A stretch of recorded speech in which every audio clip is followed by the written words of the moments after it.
Chapter 6 of the Book of Boba Fett gave us a glimpse into Grogu's past at the Jedi Temple, specifically his horrifying experiences during Order 66. Ever since Ahsoka told us about all this in the second season of The Mandalorian, fans have been asking who got Grogu out of the temple, and I think the flashback sequence might have given us some clues, so that's what we'll be speculating on today. The newest idea I've seen floating around is Barriss Offee, on the doors on either side of the hallway where 3 Jedi can be seen making their last stand to protect Grogu, a crest of some kind is visible. The only other time we've seen that symbol is in the Season 5 episode of The Clone Wars, The Wrong Jedi. It is specifically plastered onto the door and carpet of Barriss Offee's living quarters. Barriss was a Jedi Padawan and friend of Ahsoka Tano's throughout the Clone Wars, but she became disillusioned with the Jedi Order, saying that they fell away from their true purpose, and she bombed the Jedi Temple hangar in protest. And she framed Ahsoka for it. She wasn't exactly wrong about what she said, but her methods were monstrous. But Anakin cleared Ahsoka's name, caught Barriss, and had her arrested. She hasn't appeared in any Star Wars content since, but Dave Filoni said he had plans for the character, although that was 7 years ago. So, does this symbol appearing in the Book of Boba Fett mean anything? Maybe. Wikipedia does list it as Barriss Offee's crest, but official concept art for the Clone Wars doesn't give it that same label. It's just a new symbol that, yes, appears on Barriss Offee's quarters, and the 4 diamonds look a lot like her face tattoos. But we can also see in the Clone Wars and in the Book of Boba Fett that the same symbol appears on 2 doors, so it might just be a symbol for the Jedi Temple dormitories. The crest may have been included in the flashback just to give a sense of geography to the scene. Maybe those 3 Jedi were attempting to rescue Grogu from his bedroom in the dormitory area when they were ambushed. But still, showing that symbol seems deliberate. It's probably just a fun little Easter egg, but I have to admit I'm intrigued by the idea that it's hinting at something more. Having Barriss save Grogu could be a fun way to lead to a larger role for the character in live action. That seems like a very Filoni thing to do, to put her in the upcoming Ahsoka series somehow.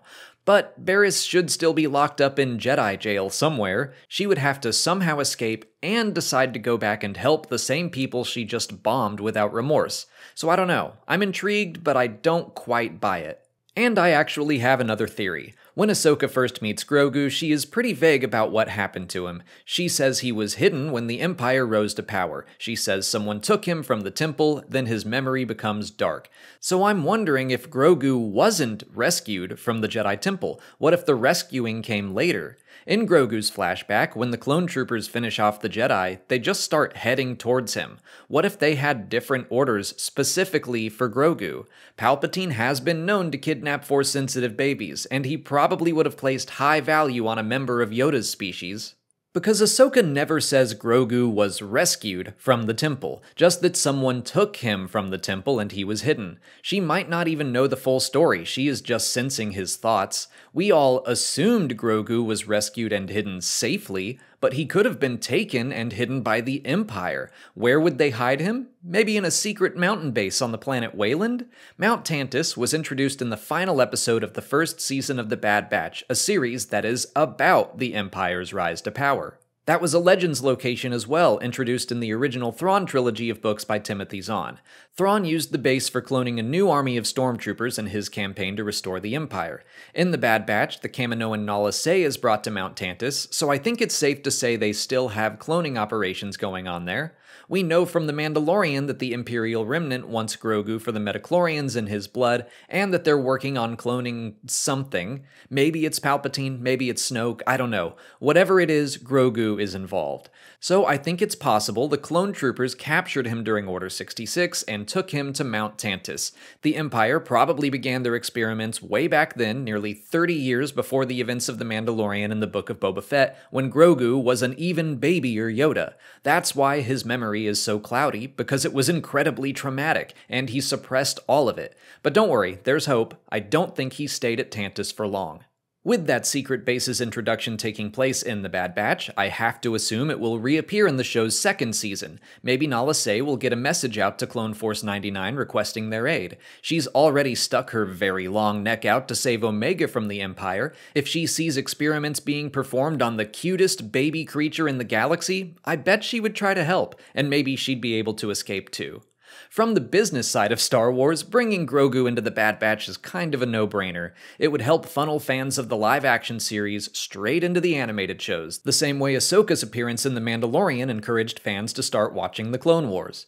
I will say, people have been wondering if the Bad Batch would be involved in Grogu's story ever since Ahsoka brought up his survival of Order 66, and I pushed back against that idea. I thought it would have felt forced, but I'm definitely coming around to it because the writers planted seeds for it to happen in a more natural way.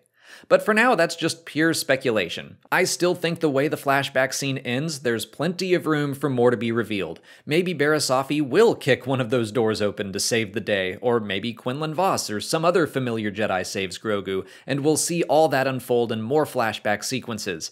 I wouldn't be surprised if we find out exactly what happened in the finale of the Book of Boba Fett, making this entire video obsolete. That would be typical, actually.